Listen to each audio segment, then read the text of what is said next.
Selamat pagi jemaat yang diberkati oleh Tuhan Yesus. Apa kabarnya di pagi hari ini? Kiranya Tuhan tetap memberikan kepada kita kesehatan dan kekuatan untuk kita boleh menjalani hari-hari indah yang Ia masih percayakan untuk kita sekalian. Hari ini Selasa 7 April 2020, firman Tuhan mengajak kita untuk melihat Injil Lukas pasal yang ke-7 ayatnya yang ke-24 sampai dengan yang ke-30, yang di dalam Sabda Bina Umat diberikan judul intertekstualitas.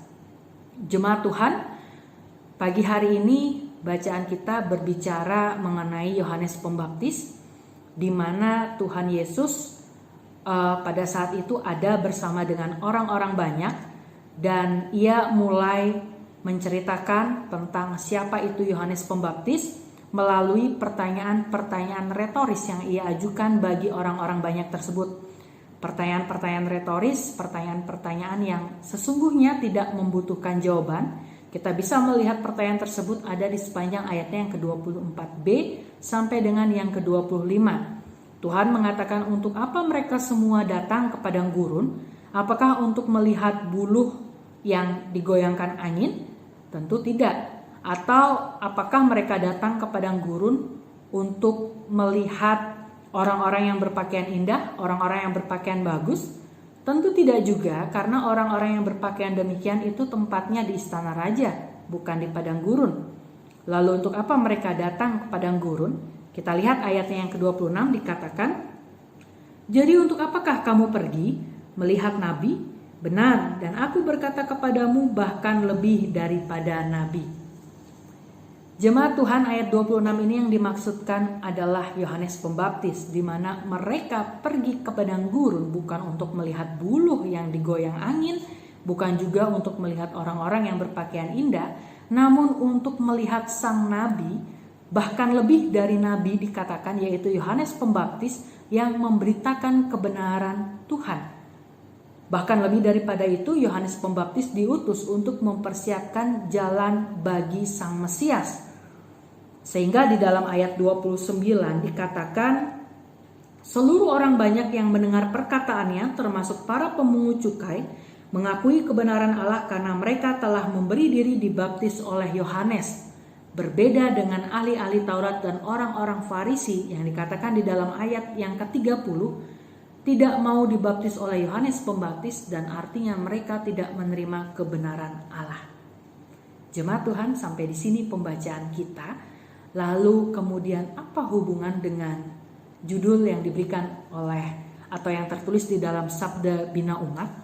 Berbicara mengenai intertekstualitas. Intertekstualitas adalah sebuah istilah yang ada di dalam karya seni peran atau karya sastra, di mana intertekstualitas dimaksudkan adalah penulisan-penulisan karya sastra itu dipengaruhi oleh karya-karya sastra yang lainnya.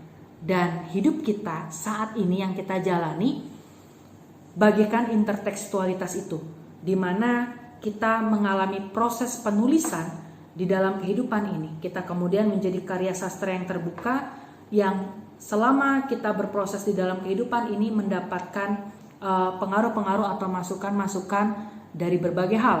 Bisa itu dari ekonomi, latar belakang budaya, keluarga, pendidikan, dan lain sebagainya. Dan semua hal yang mempengaruhi tersebut tentu akan mempengaruhi juga bagaimana pandangan kita, apa yang kita lakukan, bagaimana kemudian nilai-nilai yang kita anut, bahkan kepribadian kita pun bisa terpengaruh. Namun di atas semuanya itu, haruslah tetap kehidupan rohani atau relasi kita dengan Allah itulah yang harus memberikan warna dominan di dalam kita menjalani hari-hari ini. Jemaat Tuhan, sebelum kita mengawali hari ini, mari kita mengajukan pertanyaan retoris juga ke dalam diri kita, seperti yang Tuhan Yesus ajukan tadi.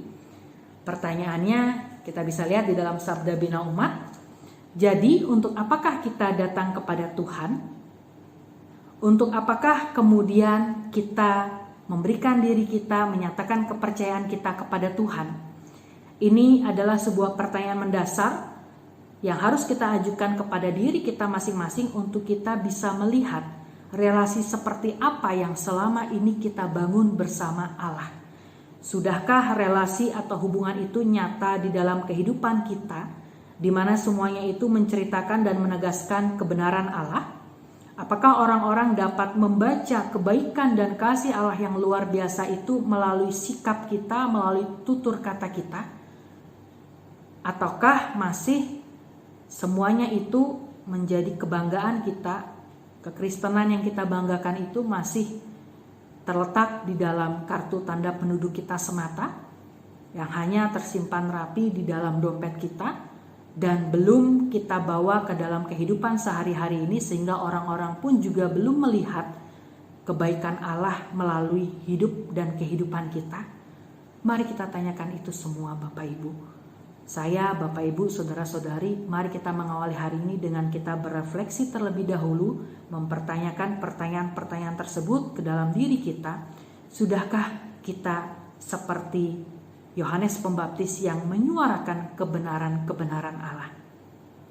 Sudahkah kita bersedia menjadi karya sastra yang terbuka, yang boleh Tuhan terus proses melalui banyak hal, sukacita, dukacita, semuanya pergumulan hidup, namun kita tetap berhasil meletakkan relasi kita bersama Tuhan sebagai warna yang dominan di dalam kehidupan ini? Mari Bapak Ibu kita menjadi seperti Yohanes Pembaptis. Sampai mati, sampai akhir hayat, Yohanes Pembaptis tetap menyuarakan kebenaran Allah dan banyak orang memberikan diri dibaptis olehnya. Selamat menjalani hari ini, Tuhan Yesus memberkati. Mari kita berdoa. Tuhan, terima kasih boleh mengingatkan kami bahwa hidup dan kehidupan ini haruslah kami pergunakan untuk kami menyuarakan kebenaran Allah. Untuk kami boleh menjadi seperti Yohanes Pembaptis yang hingga akhir hayatnya ia memberikan diri sepenuhnya hanya kepada Allah. Tuhan ingatkan kami, Tuhan ajar kami demikian, agar kami pun boleh memberikan diri kami seutuhnya untuk kemuliaan nama Tuhan, dan hidup kami ini Tuhan boleh menceritakan betapa luar biasanya cinta kasih Tuhan yang sudah lebih dahulu kami rasakan. Biarlah orang lain pun juga boleh melihatnya di dalam kehidupan kami.